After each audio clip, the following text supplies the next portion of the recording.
Welcome back to Unmasking the Trans Movement with Jon Uhler. I'm your host, Brad Wilder. Today on the show, we're not in Kansas anymore, although we will stop in and talk with an angry Kansas mom today who doesn't believe Kansas school systems are the same as what they were prior to COVID. We're going to go live now with Jon Uhler. Jon is standing by. Jon, great to have you back on the program today. Jon, we've got a great guest, and let's jump right in. Brad, thank you. As always, Denise is back with us. Denise was featured earlier in our programs, and she's back with us to pick up where she left off. And the reason she is mad is she is righteously indignant at seeing what is happening in schools where there's an active attempt, and not just an attempt, there's an active strategy to grab hold of the minds, the emotions of our kids, moving them in a different direction. We call that unduly influencing. That is not what school should be about, but the trans movement, with its many tentacles and dark special interests, they have targeted schools, and that's what we're focusing on today. Schools Denise, have become a back. different place, haven't they, Jon? 100%. A parent cannot be passive about this. And that's why Denise is with us now. She was a typical mom, right? Just trying to raise a family, do the right thing. And lo and behold, she starts to notice some behavioral changes.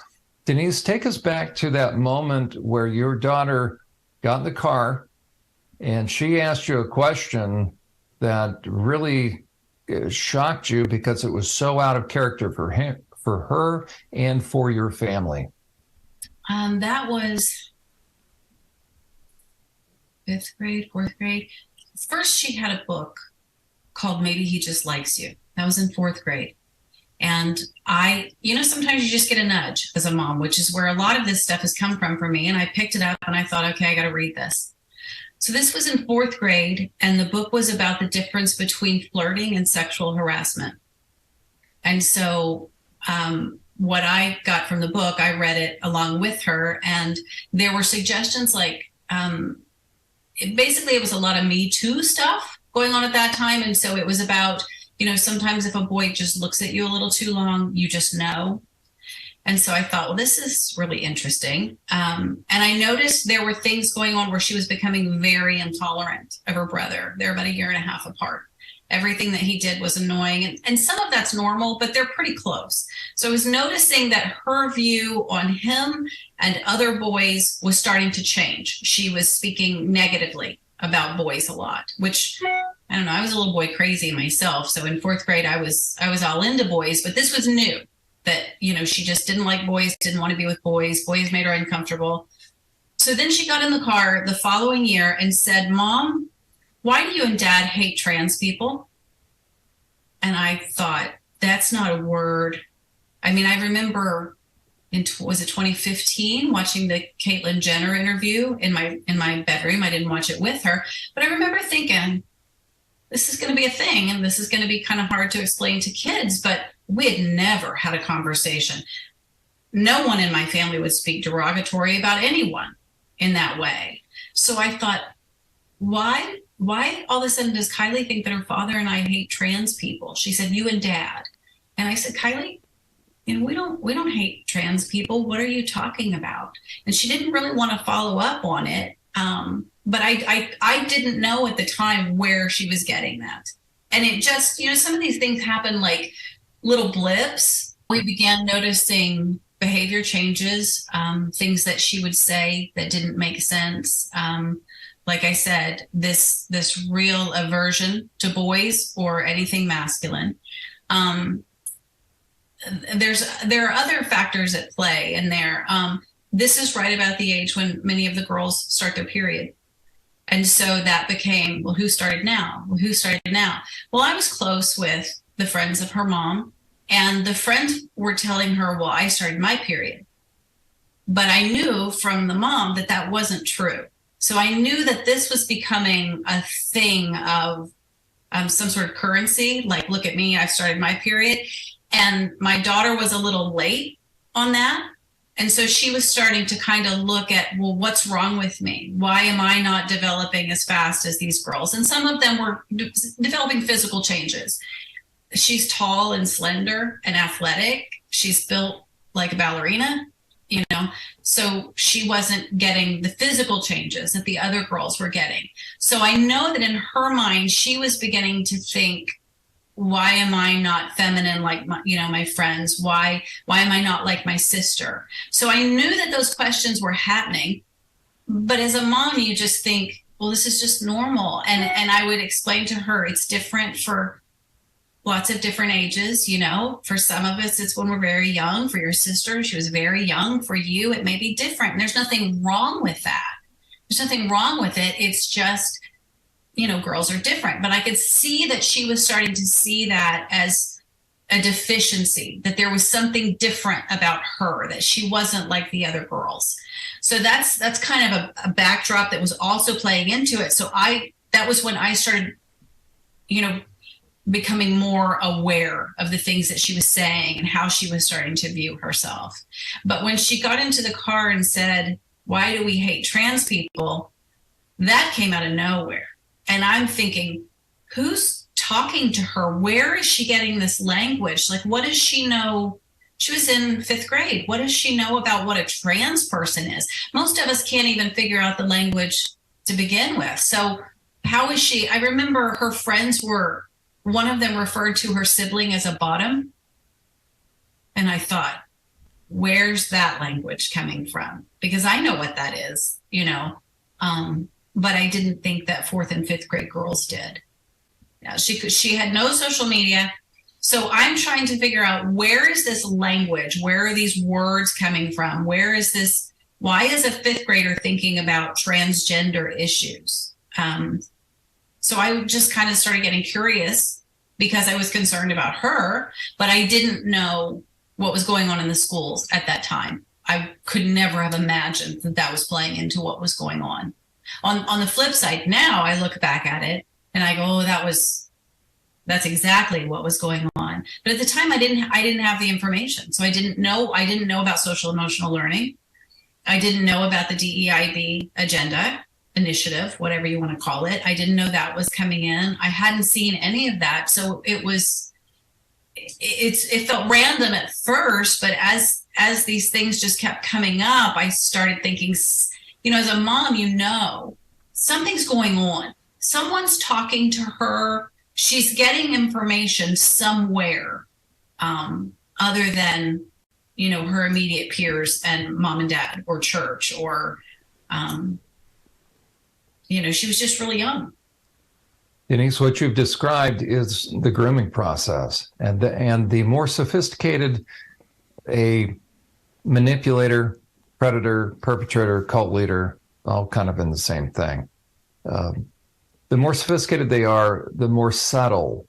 So people on the outside of the intended target of opportunity. So you have a kid whose boundaries are being crossed, who's being manipulated intellectually and emotionally.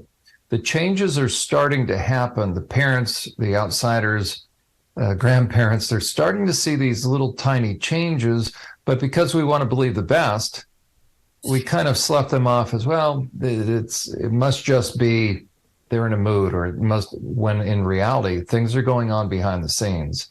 Yeah. So you started to notice that, and you now have referenced certain programs in schools that really set the stage for purposeful manipulation, undue influence of these kids. There's also a lot of parents that actually don't have a clue what she's picked up on, Jon. And that's the interesting part. We see parents every day that just don't understand. They don't pick up on these subtleties. And parents aren't trained to be able to even communicate this. It was never part of our lifestyles growing up or even into our adulthood. I'm 55, so when you think about that, none of this was part of my generation or the generation that came before me or even after me until now. And, like you said earlier in the beginning of the show, most people are really indoctrinated now through the school system, and they're really attacking these kids to give them a vision of a different future and a different lifestyle. And it's not your wholesome lifestyle that we're used to, apple pie and good things. Ice cream and apple pie is a good example. That was a wholesome American thing back then, and whether it's in Canada or the United States, we're seeing this happen all across the world. So I commend our angry Kansas mom here, who has lots to say about where this is coming from and how we're able to get better with it. Where do you see this heading now as more and more parents start to wake up? Obviously, some are still in denial and don't have a clue, but that's why we're here. And I think we can give them enough base of knowledge to be able to have that conversation with their kids, with their teachers, with their principals, with the school board trustees, and even the superintendents of their schools. Right. So, Denise, now that you've set the stage, again, go over those initials again, because that's going to be crucial for setting the stage for now what we're talking about and what you've uncovered. Okay. So I've been going into this for about 2 years, and I completely understand parents who are in the dark about this, because I remember I was having a conversation with my dad, and he's 76, and he said, "Sweetie, you got to do this like a little bit at a time, because it's too much to take in." And I think so many parents, if I just kind of tell them what's going on, they almost can't take it in. They can't believe that this would be happening. And I understand, I think many of the teachers who are doing this, many of the social workers who are doing this, many, I think come from what they are coming from a good place. And they think they are doing good work. And they're talking about maybe the social emotional learning of the past, how that was practiced in the past, and not necessarily how it is now. What I want to do is paint a picture of how this plays out for parents. And you can look into your school district, see what programs they're using. A lot of it's copyrighted, but if you put up a little money or a little bit of time, you can access it. So I kind of want to paint a picture and imagine that you're this child and this is the environment that you're going into. So the first thing was our DEIB training that was mandatory for all staff. They did a strategic plan. They tell you, oh, we listen to the community and we're going to do this strategic plan. We're getting stakeholder input. Denise, could you define those initials? Sure. DEIB, it started in our district as DEI, which was diversity, equity, and inclusion. And they added the B about 2 years later, and you'll see that coming up more and more. They actually use the word belongingness. We want children to have a sense of belongingness, because unless they feel like they belong in that environment, they can't learn. And they'll tell you we have to Maslow before we can bloom. So they quote these statistics that if children are at all stressed, they're unable to learn efficiently. That's silly, but that's neither here nor there. That's the statistic. That's the thing that they quote. Kids have to feel safe. They have to feel welcome. They have to have a sense of belonging, like they're part of the group, before they can learn. So they say, okay, kids aren't learning and you want to hold us accountable. So we say, kids aren't learning because they don't feel safe in the schools. They're not learning because they can't bring their whole self to school. They're not learning because they don't feel like they have purchase in the group. So they brought in what they call the diversity, equity, inclusion, and belonging initiatives. And it is weaved into our strategic plan. Our DEIB coordinator was hired, and I happened to see a tweet where he said the DEIB initiative is going to be embedded in everything that we do. Our strategic plan is focused on this. So I thought, well, that's interesting. Let's start looking at what this means. And behind this, for other reasons, my husband decided to run for school board.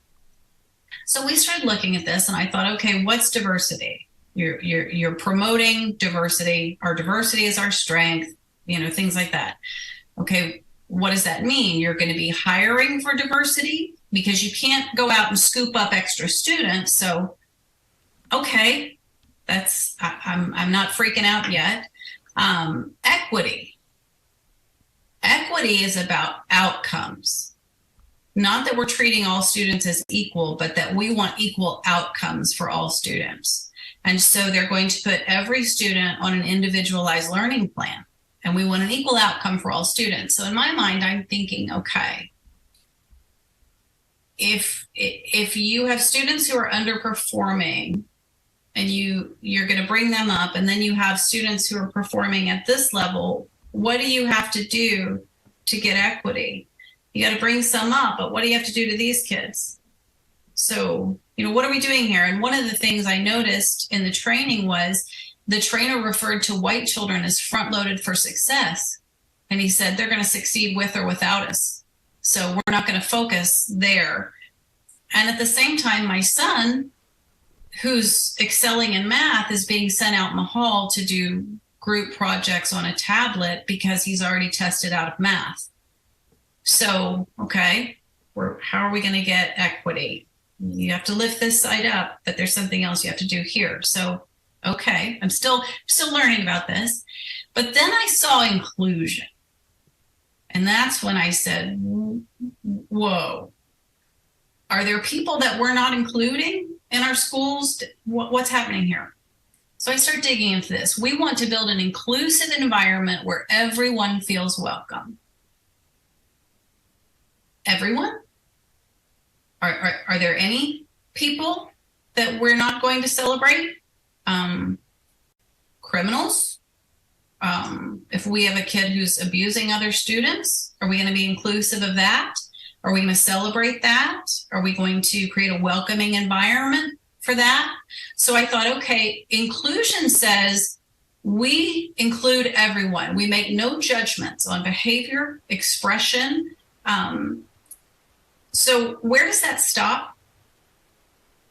Because you've just told me that you draw no line. So I think parents all over the country are seeing things coming into admin buildings, teaching staff, social workers, where you go, wait a minute, that can't be happening. I think you got one of those situations going on in Canada, Brad, with the shop teacher. Yep. Okay. Well, if we're inclusive, guess what? We've tied our hands behind our back. And not only that, don't you say anything, because this is an inclusive environment. Can you refer to the shop teacher? Some may not be aware of. The shop teacher in Canada with the enormous breasts, that I saw that and said, fake breasts. That's a danger in a shop class. Let's make sure we clarify now. We have fake breasts. Okay, and they're massive. They're like, it screams pornography. As far as I'm concerned, it's an over exaggeration of sexual characteristics. That's not what a shop teacher in one of the Canadian high schools came dressed as and continued to dress as a woman and had like a ZZZ size prosthetic look to that student. Most people have seen that. So some students took some videos of this teacher that the breasts are 87,000 times the normal size. And so with nipples protruding, and this guy dressed as a woman is in front of a class of students. What was doubly concerning, it's in shop. It looks like it's woodworking. Mm-hmm. So you also have power tools where if you get a kid distracted, he could lose a finger. And so you had this hypersexualized image of a deviant man cross-dressing as a woman, exaggerating breasts. And so this became a big deal because some of the students complained, and the students were the ones that were reprimanded. Okay, so I want to just jump in here on this story. I want to make sure that we have the facts correct. I've done my due diligence on this as well. There's been no clarification whether this teacher is doing this to actually be part of the trans agenda and movement, or whether this teacher is actually doing this to show the, what's the word I'm looking for? The absurdity of this trans movement. That's correct. So bottom line is, I know that this individual is still dressing that way today.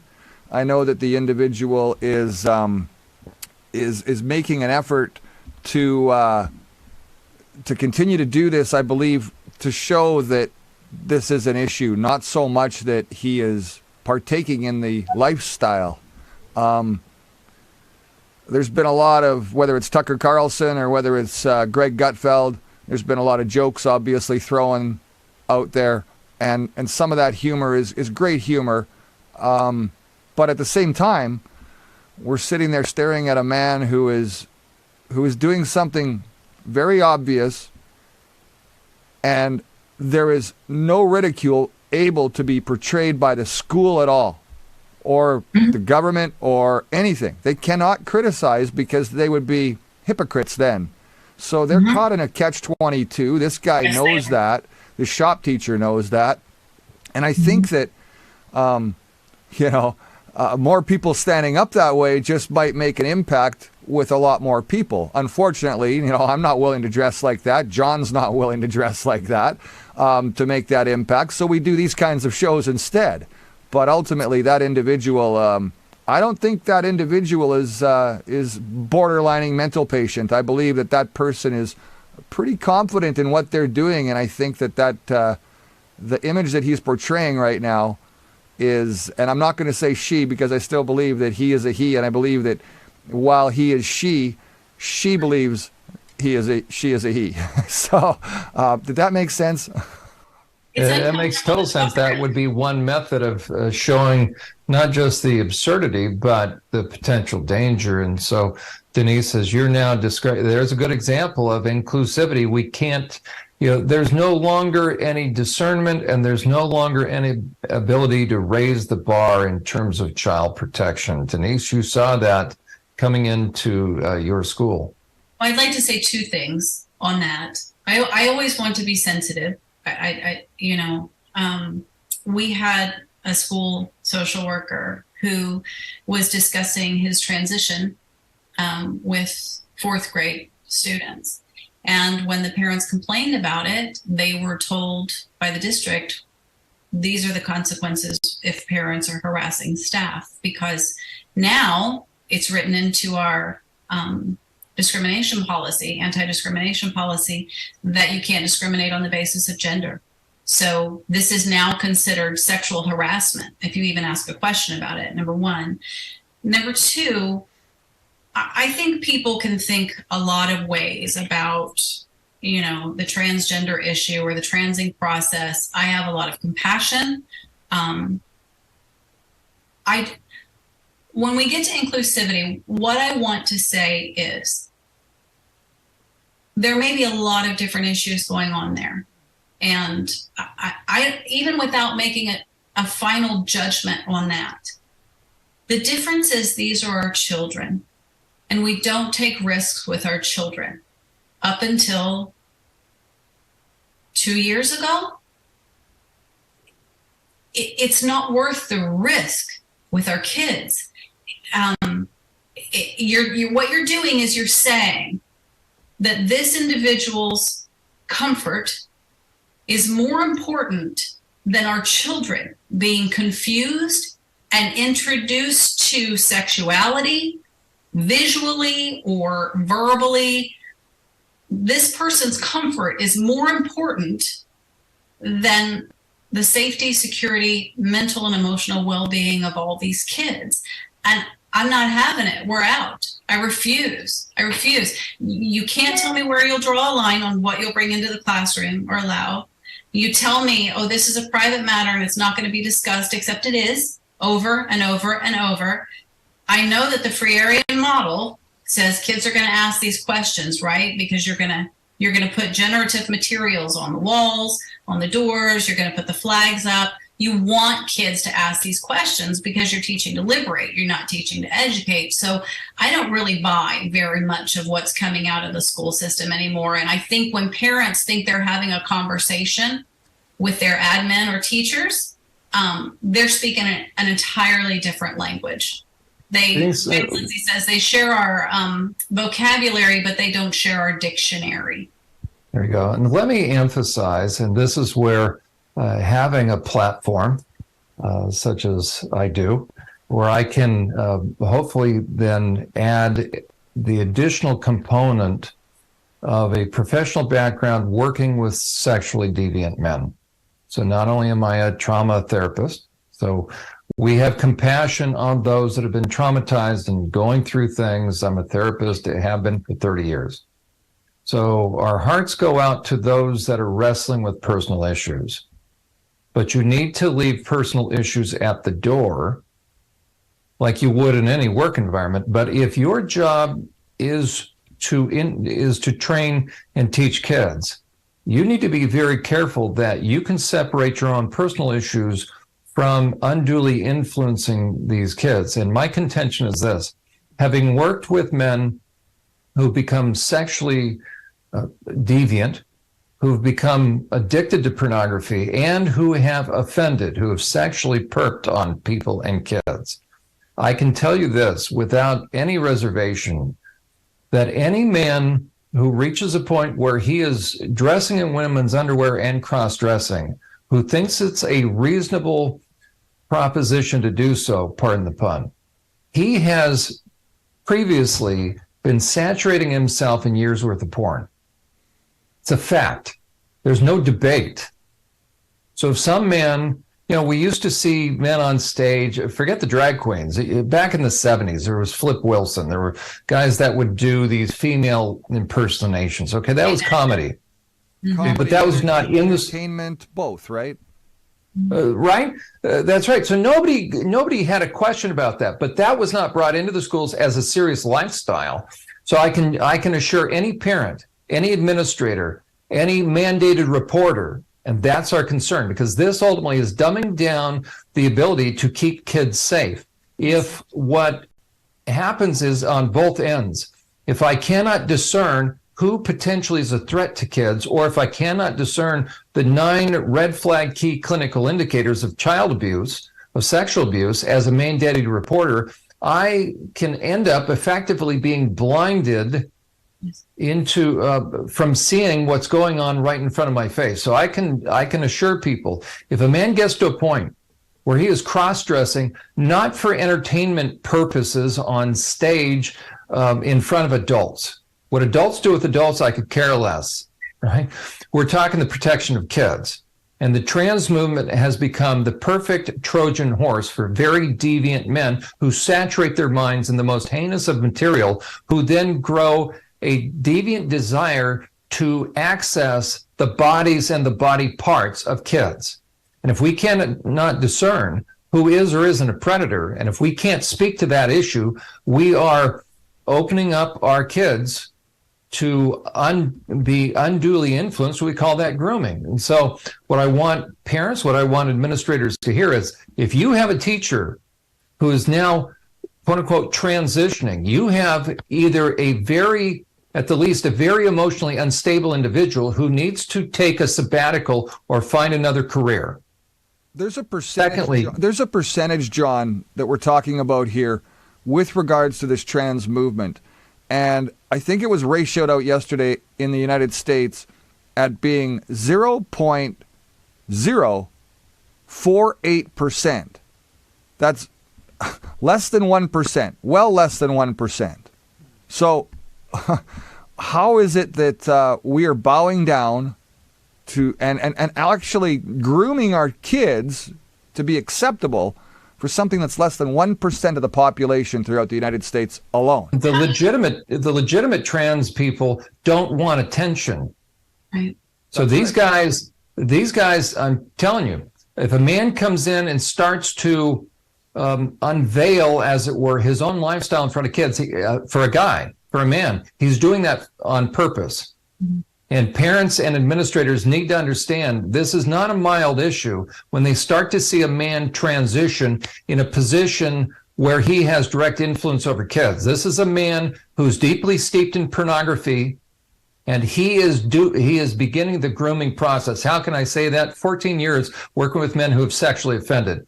What I tell any man is this, who has now found himself. He wants to transition. That's fine. You get out of teaching. Well, how can you say that? Make a decision. Well, right? It's simple. Your sensitivities do not trump the protection of kids. Denise? I think as we get into the DEIB training and what's involved in that and what that requires, I think you'll start to understand words like representation, and you'll find out that this is happening on purpose, that books about these issues are being put into the library on purpose because of the idea of representation. So when we are hiring for inclusivity, what we want is for children to be able to see representatives of themselves in the boardrooms, in teaching positions, in the cafeteria, driving the buses. So what the argument is if you have a young queer kid, they need to be able to see a representation of themselves. So the whole point is to hire for inclusivity. The whole point is to have trans social workers and trans teachers, because you might have a child who's confused about their gender, and they need to be able to see representations. And I've got hundreds of screenshots that I will show you, because one of the things that our district encourages our teachers and social workers and administrators to do is to tweet. And I happen to catch those when they do, so I can show you putting the trans social worker in the room with the kid to have those conversations. That's being done on purpose. That's not an accident. No, it's part of that grooming. There we go. And the clock is always our great nemesis. Would you be willing to stay with us for part 2?